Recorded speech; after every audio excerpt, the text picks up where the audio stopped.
Hello and welcome दोस्तों, आप सभी का इलेक्ट्रिकल आचार्य में स्वागत है। दोस्तों आज के इस वीडियो में हम लोग करेंगे मॉड्यूल नंबर 3 को कवर, जिसमें हम लोग इलेक्ट्रिकल और मैग्नेटिक सर्किट से जुड़े हुए क्वेश्चंस को करने वाले हैं। तो देर किस बात की, पेन और कॉपी निकाल लीजिए और साथ में अटेम्प्ट कीजिए इस टेस्ट को। पहला क्वेश्चन हमसे पूछा है which property of the magnet is illustrated, यानी जो इमेज हमें दिखाई गई है इस इमेज में मैग्नेट की कौन सी प्रॉपर्टी को दिखाया जा रहा है। अब इस इमेज को अगर आप ध्यान से देखेंगे तो पाएंगे कि यहाँ पे इस चुंबक को एक धागे की मदद से लटकाया गया है। और आप जानते ही हैं अगर हम एक चुंबक को धागे की मदद से लटकाते हैं तो वो खुद को नॉर्थ और साउथ दिशा में अलाइन कर लेता है। यानी एक तरह से यहाँ पे हम इस चुंबक को कंपास की तरह, एक दिशा सूचक की तरह इस्तेमाल में ला रहे हैं। तो हमारे ऑप्शंस क्या है यहाँ पे, A directive property, B induction property, C option है सैचुरेशन प्रॉपर्टी और चौथा और लास्ट ऑप्शन डी है पोल्स एग्जिस्टिंग प्रॉपर्टी। तो इसका सीधा सा आंसर क्या है, ऑप्शन नंबर ए यानी डायरेक्टिव प्रॉपर्टी। नेक्स्ट क्वेश्चन में हमसे ये पूछा है which is a paramagnetic substance, नीचे दिए गए सब्सटेंस में से, मटेरियल्स में से कौन सा एक पैरामैग्नेटिक यानी अणु चुंबकीय पदार्थ है। तो ऑप्शंस है A air, B steel, C glass and D water. अब इसके लिए थोड़ा सा हमें ये पता होना चाहिए कि पैरा, डाया और फेरो तीन तरह के मैग्नेटिक मटेरियल्स होते हैं। देखो डायामैग्नेटिक मटेरियल वो होता है जो बिल्कुल ही मैग्नेटिक लाइंस को अपने अंदर से फ्लो नहीं होने देता। पैरामैग्नेटिक थोड़ा बहुत फ्लो होने देता है और फेरो मैग्नेटिक फील्ड लाइंस को, मैग्नेटिक फ्लक्स को अपने अंदर से बहुत इजीली फ्लो करने देता है। जैसे जैसे तीन तरह के इलेक्ट्रिकली कंडक्टिंग मटेरियल होते हैं ना, एक इंसुलेटर होता है जो कि करंट को बिल्कुल फ्लो नहीं करने देता, तो उसे आप डायमैग्नेटिक मटेरियल की तरह समझो। फिर होता है सेमीकंडक्टर जो कि कुछ खास कंडीशन में थोड़ा बहुत करंट फ्लो होने देता है, वो है पैरामैग्नेटिक के इक्विवेलेंट, राइट। और तीसरा जैसे हम समझते हैं कंडक्टर, तो वो कौन सा हो गया, वो फेरोमैग्नेटिक मटेरियल की तरह हो गया, है ना। तो ये तीनों आप इस तरह से याद रख सकते हैं। तो इसका सही ऑप्शन क्या है, पैरामैग्नेटिक का। इसमें एग्जांपल क्या हुआ, एयर। एयर में कुछ हद तक मैग्नेटिक फील्ड लाइंस फ्लो कर सकती हैं। जैसे आप सोलेनॉइड बनाते हैं तो सोलेनॉइड में जो मैग्नेटिक फील्ड होगा तो वो कॉइल के आसपास एयर में तो होता है, तो एयर एक पैरामैग्नेटिक मटेरियल है, ठीक है। अब इस इमेज को ध्यान से देखिए, जैसे मैंने आपको पहले भी बताया तीन तरह के मटेरियल हैं, डाया, पैरा और फेरो, ठीक है। तो डायामैग्नेटिक मटेरियल में अगर आप यहाँ पे देखिए magnetic field lines diamagnetic material के अंदर से पास नहीं हो सकती, ये इसके अगल बगल से जा रही है। इसके एग्जांपल क्या है, सबसे पॉपुलर एग्जांपल तो कॉपर हो गया, गोल्ड हो गया, सिल्वर हो गया। अच्छे जो कंडक्टर होते हैं वो डायमैग्नेटिक मटेरियल की तरह ही होते हैं। फिर पैरामैग्नेटिक मटेरियल जो होते हैं वो कुछ मैग्नेटिक फील्ड लाइंस को अपने अंदर से गुजरने देते हैं। इसके एग्जांपल है aluminium, chromium, alkali, alkaline earth metals, platinum and oxygen, ठीक है। तो एयर भी पैरामैग्नेटिक के अंदर ही आता है। जबकि फेरोमैग्नेटिक मटेरियल जो होते, ऐसे मटेरियल्स होते हैं जो अपने अंदर इजीली मैग्नेटिक फील्ड लाइंस को जाने देते हैं। और आप इसको इस तरह से समझ सकते हो, जो भी मटेरियल चुंबक से चिपक जाते हैं वो सभी कौन से होते हैं, वो फेरोमैग्नेटिक मटेरियल होते हैं, जैसे आयरन है, कोबाल्ट है, निकल है, ठीक है। तो ये सभी इसके एग्जांपल हुए। चलिए थर्ड क्वेश्चन को देखते हैं। थर्ड क्वेश्चन में हमसे ये पूछा है what is the change of resistance value of the conductor as its diameter is doubled, यानी अगर एक कंडक्टर के डायमीटर को डबल कर दिया जाए तो उसके रेजिस्टेंस में क्या बदलाव आता है। तो इसको समझने के लिए चलिए हम थोड़ा सा ड्राइंग कर लेते हैं। तो सबसे पहले तो मैं एक कंडक्टर बनाता हूँ। मान लीजिए ये आपका एक तार है, ठीक है। तो ये आपका कंडक्टर हो गया। अब यहाँ पे ये जो आगे वाला हिस्सा है ना, ये कैसा एक सर्कुलर फॉर्म में होता है, तो इसको हम अलग से बनाते हैं। इस सर्कल को मैं आगे ऐसे बना देता हूँ, ठीक है। अब आपको ये बोला गया है कि ये जो कंडक्टर था इसका कुछ डायमीटर रहा होगा, लेट्स से इसका डायमीटर की वैल्यू है डी, ठीक है। इस डायमीटर को हमने डबल कर दिया है, तो रेजिस्टेंस की वैल्यू में क्या फर्क आएगा। अब रेजिस्टेंस का एक फॉर्मूला जो आप सभी जानते ही होंगे, वो कौन सा फॉर्मूला है, रेजिस्टेंस को हम दिखाते हैं R is rho L by A. ये सिंपल सा फॉर्मूला आप सब जानते ही है। यहाँ पे रो जो होता है वो रेजिस्टिविटी होती है जो कि एक कांस्टेंट है, तो रेजिस्टिविटी की वैल्यू को हम लिखते हैं कांस्टेंट। और रेजिस्टिविटी किस पे डिपेंड करती है, रेजिस्टिविटी डिपेंड करती है मटेरियल पे। इसी तरह से लेंथ के बारे में, वायर की एक जो लेंथ है, वायर कितनी लंबी है। अब यहाँ पे क्वेश्चन में लेंथ तो दी नहीं है कि कितनी लंबी है, तो हम ये मान के चल रहे हैं कि जब हमने डायमीटर को डबल किया होगा तो लेंथ भी कांस्टेंट होगी। तो यहाँ पे हमने लेंथ को भी क्या कर दिया, कांस्टेंट कर दिया, ठीक है। तो तीसरी चीज बची एरिया, यानी डायमीटर के चेंज होने से एरिया पे क्या कुछ फर्क पड़ेगा, देखते हैं क्या फर्क पड़ता है। तो एरिया का यहाँ पे अगर आप इस शेप को देखेंगे, ये जो सर्कल है इस सर्कल की शेप को देखेंगे तो हमें पता रहेगा कि इसका एरिया हम कैसे निकालते हैं। सर्कल का एरिया निकाला जाता है पाई आर स्क्वायर के फॉर्मूले से, ठीक है। तो पहले केस में जब नॉर्मल हमारा डायमीटर था, डायमीटर में कोई चेंज नहीं था, तब हम बोल रहे हैं कि पहला जब डायमीटर डी था तो एरिया की वैल्यू थी पाई आर स्क्वायर, ठीक है।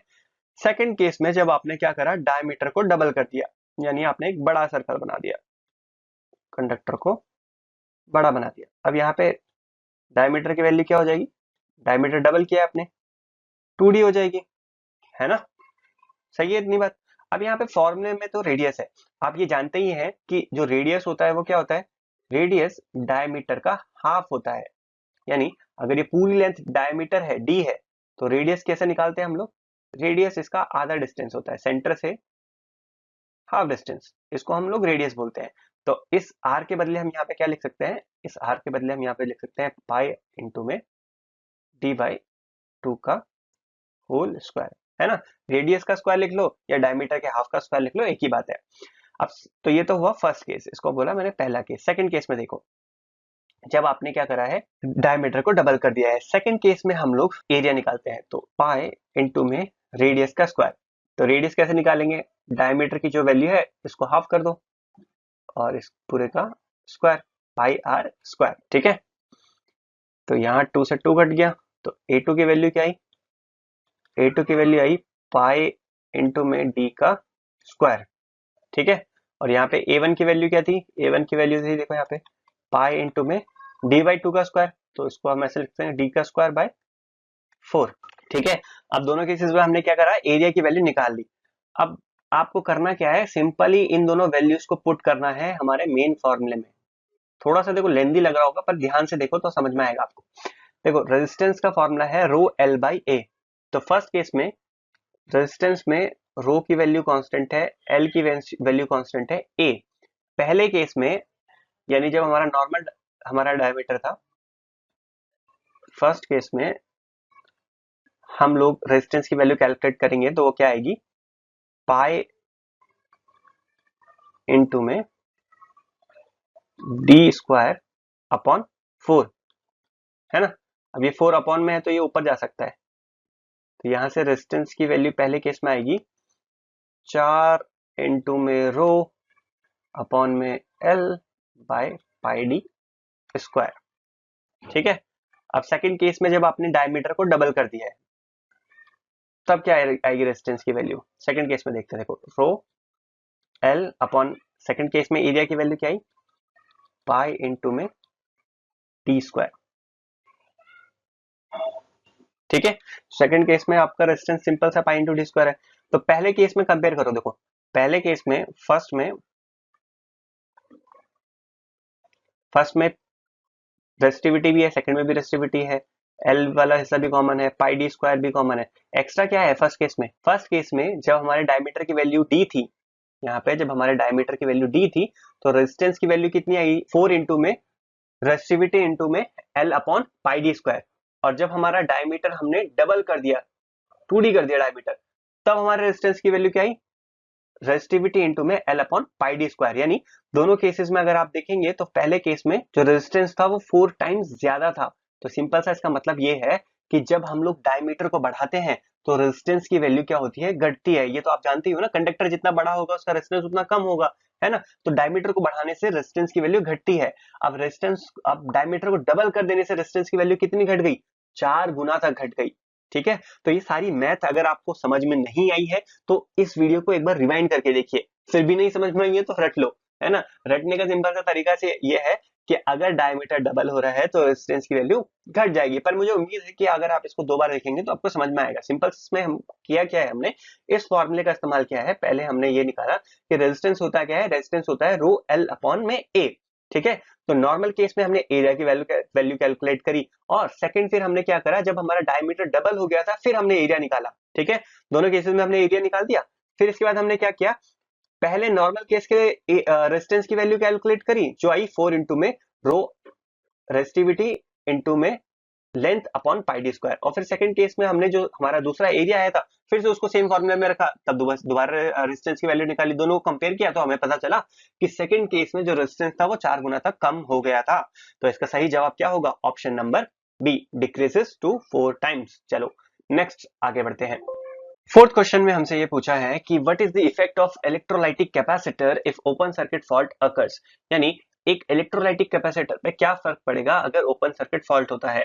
और हमारे ऑप्शंस हैं A it will not function, option B is it will burst at once, option C is it will become leaky and option D is it will function normally. तो इसका सही जवाब क्या होगा, इट विल नॉट फंक्शन। यानी अगर एक electrolytic capacitor है सिंपल, ठीक है, वो ओपन सर्किट हो गया है, उस पर वोल्टेज ही नहीं जा रही है, तो क्या होगा, वो काम ही नहीं करेगा, चार्ज ही नहीं होगा, डिस्चार्ज ही नहीं कर पाओगे आप उसे, है ना। तो इसका सही जवाब है ऑप्शन नंबर ए। पांचवें प्रश्न में हमसे ये पूछा है what indicates the shape of a BH curve hysteresis loop of material. अब एक आपने हिस्टेरिसिस लूप का कर्व या बीएच कर्व देखा होगा, इसमें जो शेप आती है बीएच कर्व की वो हमें क्या बताती है। और हमारे ऑप्शन है reluctance of the option A reluctance of the material, B field intensity of the substance, C magnetic properties of the material and D pulling power of the magnetic material. तो सबसे पहले तो हम थोड़ा सा मैं आपको वो शेप याद दिलाता हूँ। आपने देखा होगा हम हिस्टेरिसिस कर्व बनाते हैं और इस तरह से वो हिस्टेरिसिस कर्व हमें मिलता है ना। तो इस कर्व से हमें क्या पता चलता है, हमें उस मटेरियल की मैग्नेटिक प्रॉपर्टीज के बारे में पता चलता है कि किसी मटेरियल को उस मटेरियल को मैग्नेटाइज करना कितना इजी है, कितना मुश्किल है, उसमें कितने लॉसेस होंगे, तो ये सारी चीजें हमें पता चलती है। क्वेश्चन नंबर 6 में हमसे ये पूछा है calculate the voltage drop across the resistor R4 in the circuit. यहाँ पे हमारे पास एक सर्किट है जिसमें हमें R4 रेजिस्टेंस के अक्रॉस वोल्टेज ड्रॉप की वैल्यू बतानी है। अब वैसे तो इस सर्किट को सॉल्व करने के कई सारे तरीके हैं, पर हम लोग सबसे इजीएस्ट और इजी टू अंडरस्टैंड मेथड को देखेंगे। तो बेसिकली आप यहाँ पे देखिए कि हमारे पास कुछ रेजिस्टेंसेस लगे हुए हैं R1, R2, R3, R4, ठीक है। और हमें ये बताना है कि ये जो रेजिस्टेंस है R4, इसके अक्रॉस वोल्टेज ड्रॉप कितना होगा। तो इसको निकालने का आसान सा तरीका ये है कि हमें ये पता हो कि इस रेजिस्टेंस से करंट कितना जा रहा है। क्यों? अगर हमें ये पता चल जाएगा कि इस रेजिस्टेंस से करंट कितना जा रहा है, तो उससे हम ये निकाल पाएंगे कि इस रेजिस्टेंस के अक्रॉस वोल्टेज ड्रॉप कितना है। सिंपल सी बात है, ठीक है। तो चलो देखते हैं हम यहाँ पे कैसे निकालेंगे इस वोल्टेज ड्रॉप को। इस वोल्टेज ड्रॉप को निकालने के लिए हमें करंट की वैल्यू निकालनी है, और करंट की वैल्यू निकालने के लिए हमें इस सर्किट का इक्विवेलेंट रेजिस्टेंस निकालना पड़ेगा। इक्विवेलेंट रेजिस्टेंस कैसे निकालेंगे, तो अभी यहाँ पे आप देखो, ये पता होना चाहिए आपको कि सीरीज में कौन कौन से रेजिस्टेंसेज हैं और पैरेलल में कौन कौन से रेजिस्टेंस है, ठीक है। तो सीरीज और पैरेलल को आइडेंटिफाई करने वाला मैंने एक वीडियो बनाया है। अगर आपको सीरीज और पैरेलल आइडेंटिफाई करना नहीं आता है तो चैनल के प्लेलिस्ट पे जाके आप वो वीडियो देखिए, आपको पता चलेगा, ठीक है। अब यहाँ पे आप देखो, ये जो रेजिस्टेंस है R2, इसके पैरेलल में कनेक्टेड है R3। क्यों ये दोनों पैरेलल कनेक्टेड होंगे? जी हाँ, क्योंकि ये दोनों सेम नोड से कनेक्टेड है। देखो, अगर हम यहाँ पे इस नोड को नाम दे A और इस वाले नोड को नाम दे B, तो A नोड पे आप देखो R2 का एक आर्म कनेक्टेड है, R3 का भी एक आर्म कनेक्टेड है। B नोड पे आप देखो तो R2 का सेकंड आर्म कनेक्टेड है और R3 का भी सेकंड आर्म कनेक्टेड है। तो हम ये कह सकते हैं कि R2 और R3 कैसे हैं, पैरेलली कनेक्टेड रेजिस्टेंसेस है। अब पैरेलली कनेक्टेड रेजिस्टेंस है तो इनका इक्विवेलेंट रेजिस्टेंस क्या आएगा। अगर R2 और R3 पैरेलली कनेक्टेड है तो इसकी इक्विवेलेंट वैल्यू आप कैसे निकाल सकते हैं, सिंपल सा R2 और R3 को मल्टीप्लाई करो और प्लस कर दो R2 प्लस में R3, तो 60 प्लस में 40, तो ये हो गया 6 चौक 2400 और 100। तो इन दोनों का इक्विवेलेंट रेजिस्टेंस की वैल्यू कितनी आ गई, यहाँ से हम दोनों, हाँ यहाँ से हम क्या कर सकते हैं, इसका इक्विवेलेंट रेजिस्टेंस की वैल्यू को हम लिख सकते हैं, कितना आ जाएगा, 24 ओम्स, है ना। तो ये वाला पैरेलल वाला आर्म हमारा क्या हो जाएगा, हट जाएगा। तो पैरेलल वाले आर्म को थोड़ा सा हम लोग क्या करते हैं, छुपा देते हैं। अब आगे बढ़ो। अब आगे यहाँ पे देखो, अब तो सिंपल ही है, R1 और ये जो आपने इक्विवेलेंट निकाला था इन दोनों का, इसको हम लिखते हैं नाम R2 R3 का इक्विवेलेंट, और ये R4। तो ये तीनों आपको कैसे नजर आ रहे हैं, अगेन आप यहाँ पे पहचानो, हमने उस वीडियो में आइडेंटिफाई करा था कि सीरीज पैरेलल हम लोग कैसे पहचानते हैं। तो आप यहाँ पे देखेंगे तो आपको समझ में आ ही गया होगा कि R1 ये जो इन दोनों का पैरेलल इक्विवेलेंट था, और ये जो R4 है, ये तीनों कैसे हैं, सीरीज कनेक्शन में है। तो इन तीनों का इक्विवेलेंट रेजिस्टेंस कैसे आप निकालेंगे, बहुत आसान है। इक्विवेलेंट रेजिस्टेंस सीरीज में निकालने के लिए तो तीनों को ऐड कर दो। तो देखो 50 और 36, 50 और 36 कितना हुआ, 86, 86 और 24 कितना हुआ, 86 और 24 हुआ 86 और 4 90, 110 ओम। अरे यार देखो, 36 ओम, 24 ओम और 50 ओम, इन तीनों को जोड़ दो, 6 4 10, ठीक है। 3 1 4, 4 2 6, 6 5 11, तो ये बना 110 ओम। यानी इस पूरे सर्किट का इक्विवेलेंट रेजिस्टेंस की वैल्यू कितनी है, 110 ओम। सही है सर। अब यहाँ से करंट की वैल्यू निकाल लीजिए सर। तो करंट की वैल्यू आप जानते ही हैं कैसा आता है, वोल्टेज डिवाइड बाय रेजिस्टेंस। तो रेजिस्टेंस की वैल्यू हमने इक्विवेलेंट लेनी है। तो आई वोल्टेज की वैल्यू कितनी दी गई है, हमें 220 दी गई है। आर इक्विवेलेंट की वैल्यू है 110 और यहाँ पे आ गया 11 दूनी 22, यानी करंट की वैल्यू आई 2 एम्पेयर। तो करंट की वैल्यू 2 एम्पेयर आई, तो यानी आप ये सारी कहानी हम यहाँ से मिटा देते हैं। तो करंट की वैल्यू हमने कैलकुलेट कर दी 2 एम्पेयर। तो आपको ये समझ में आ गया कि इस रेजिस्टेंस से कितना करंट जा रहा है, इस रेजिस्टेंस से करंट की वैल्यू 2 एम्पेयर जा रही है। ठीक है, तो इसके अक्रॉस वोल्टेज ड्रॉप कितना होगा, बताओ भाई। वोल्टेज ड्रॉप की वैल्यू होती है आई इंटू में आर। तो रेजिस्टेंस ड्रॉप, इस रेजिस्टेंस के अक्रॉस वोल्टेज ड्रॉप की वैल्यू होगी 2 इंटू में यहाँ पे जो रेजिस्टेंस है 50 ओम, यानी 100 वोल्ट आ गई। सिंपल सी बात थी, है ना। तो इसका आंसर है ऑप्शन नंबर डी। अब इसको करने का एक और तरीका था, आप सिंपल क्या कर सकते थे, इस रेजिस्टेंस के अक्रॉस सीधा सीधा वोल्टेज डिवाइडर रूल लगा के भी इस सवाल को सॉल्व कर सकते थे। ठीक है, तो वोल्टेज डिवाइडर के लिए मैं कोई दूसरा वीडियो बनाऊंगा, वहां पे मैं आपको एक्सप्लेन करूंगा कि वोल्टेज डिवाइडर क्या होता है। 7 नंबर क्वेश्चन में हमसे ये पूछा है, which type of capacitors are used in RF coupling circuit. RF coupling circuits में किस तरह का कैपेसिटर यूज किया जाता है। Options are tantalum, monolithic, electrolytic and option D is metallized polypropylene. तो इसका सही जवाब होगा option number B, monolithic capacitors. 8th question में हमसे ये पूछा है, which defines the flux density is always lagging behind the magnetizing force। इन चारों ऑप्शन में से कौन सा हमें ये बताता है कि जो फ्लक्स डेंसिटी है वो मैग्नेटाइजिंग फोर्स से लैग कर रही है। और हमारे ऑप्शन है hysteresis, magnetic intensity, magnetic induction और fourth option is residual magnetism. तो आपको बीएच कर्व अगेन याद होगा। तो बीएच कर्व में हम कैसे बीएच कर्व को निकालते थे, हम कुछ मैग्नेटाइजेशन फोर्स डालते हैं जिससे मैग्नेटिक फ्लक्स डेवलप होता है ना। फिर हमें कुछ रिवर्स में एक्सेस मैग्नेटाइजेशन फोर्स लगानी पड़ती है ताकि मैग्नेटिक फ्लक्स डेंसिटी को जीरो करा जा सके, मैग्नेटिक फ्लक्स को बिल्कुल हटाया जा सके, है ना। तो वो पूरा बीएच करो आप देखेंगे तो आपको याद आएगा। तो इसका सही जवाब क्या है, हिस्टेरिसिस की प्रॉपर्टी हमें ये बताती है कि जो मैग्नेटिक फ्लक्स डेंसिटी है वो क्या करती है, लैग करती है मैग्नेटाइजिंग फोर्स से। अब ये है हमारा बीएच कर्व। यहाँ पे इसको ध्यान से देखिए आप, ये है हमारा मैग्नेटाइजिंग फोर्स जिसे H से डिनोट किया जाता है, और ये है आपका फ्लक्स डेंसिटी। अब यहाँ पे देखिए, कुछ हमने पहले शुरुआत में मैग्नेटाइजिंग फोर्स लगाया और इस मैग्नेटाइजिंग फोर्स के लगाने के बाद फिर धीरे धीरे फ्लक्स डेंसिटी की वैल्यू बनना शुरू हुई। तो इसका मतलब ये क्या हुआ कि आपको पहले थोड़ा सा मैग्नेटाइजिंग फोर्स लगाना पड़ता है, उसके बाद फ्लक्स डेंसिटी बिल्डअप होना शुरू होती है। इसी प्रॉपर्टी को हिस्टेरिसिस कहा जाता है। इसी की वजह से इस हिस्टेरिसिस की वजह से ही हमें ये लैगिंग देखने को मिलती है। ठीक है, अब यहाँ पे देखिए, इस पॉइंट पे देखिए, अब यहाँ पे हमने क्या करा, धीरे धीरे हम मैग्नेटाइजिंग फोर्स को बढ़ा रहे हैं और जैसे जैसे मैग्नेटाइजिंग फोर्स बढ़ाया जा रहा है वैसे वैसे फ्लक्स डेंसिटी बढ़ती है। एक पॉइंट ऐसा आता है जिसके बाद आप कितना भी मैग्नेटाइजिंग फोर्स बढ़ा लीजिए, मैग्नेटिक फ्लक्स डेंसिटी की वैल्यू नहीं बढ़ेगी और इस पॉइंट को सैचुरेशन पॉइंट कहा जाता है। इस सैचुरेशन पॉइंट के बाद हम लोग क्या करते थे, मैग्नेटाइजिंग फोर्स को धीरे धीरे घटाना शुरू करते थे। फिर जैसे जैसे हम मैग्नेटाइजिंग फोर्स को घटाते हैं और मैग्नेटाइजिंग फोर्स को एकदम जीरो कर देते हैं, यहाँ पे आप देखेंगे ग्राफ में, यहाँ पे हमने मैग्नेटाइजिंग फोर्स को जीरो कर दिया है, पर स्टिल जो मटेरियल है उसमें कुछ फ्लक्स डेंसिटी बाकी है। ठीक है, यानी मैग्नेटाइजिंग फोर्स को जीरो कर देने के बावजूद अगर उस मटेरियल में कुछ फ्लक्स डेंसिटी बाकी है, ये किस वजह से होता है, इस प्रॉपर्टी को बोला जाता है रिटेंटिविटी, यानी रिटेन करना, मैग्नेटिक फ्लक्स डेंसिटी को मेंटेन करना even without a magnetising force.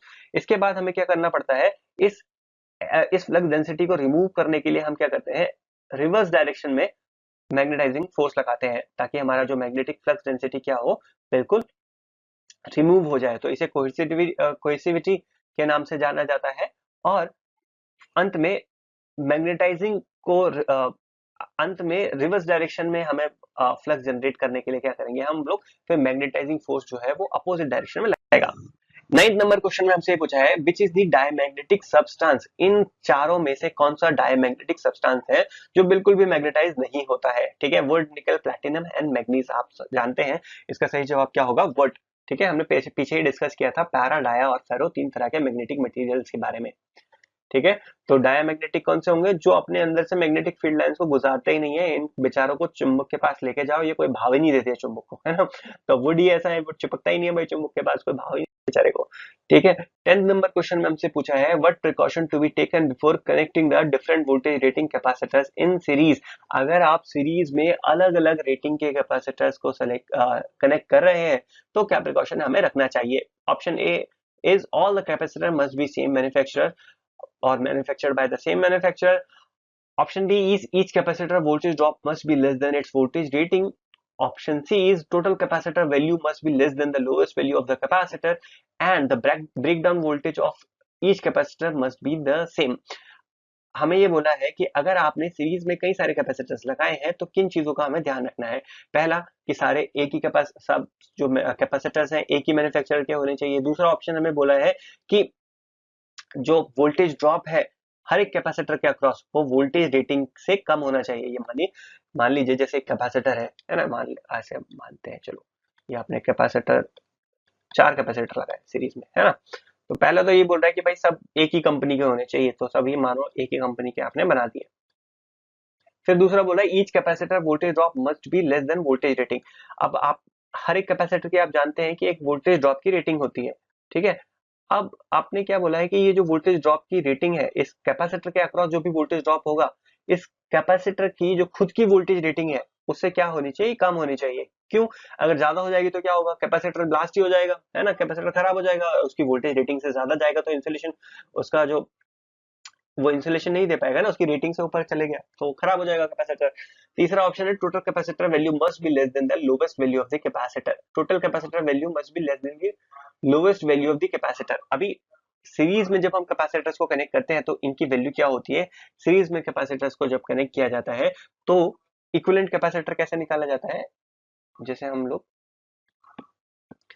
ये C1 C2 C3 और C4 को आपने पैरेलल में लगाया है तो इक्विवेलेंट कैपेसिटर को हम इस फॉर्मूले से लगाते हैं, है ना। ये किसकी तरह लग रहा है, रेजिस्टेंस इज इन पैरेलल, सही पहचाना आपने, है ना। तो वैसा ही फॉर्मूला होता है इसका। तो ये बोल रहा है कि टोटल कैपेसिटेंस जो आएगा वो क्या होना चाहिए, it must be less then the lowest value of the capacitor.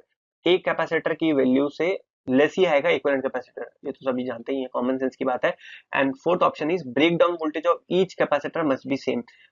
जितने भी कैपेसिटर्स हैं इनकी खुद की जो ब्रेकडाउन वोल्टेज है वो क्या होनी चाहिए, सेम होनी चाहिए। तो इसका सही जवाब क्या है, इसका सही जवाब है option number B, each capacitor voltage drop must be less than its voltage rating. Why? Because मैंने आपको पहले भी बता दिया था इसका आंसर कि अगर कैपेसिटर की खुद की वोल्टेज रेटिंग से ज्यादा उसके अक्रॉस वोल्टेज ड्रॉप होगा तो कैपेसिटर ब्लास्ट हो सकता है और भी कई सारी प्रॉब्लम आ सकती है।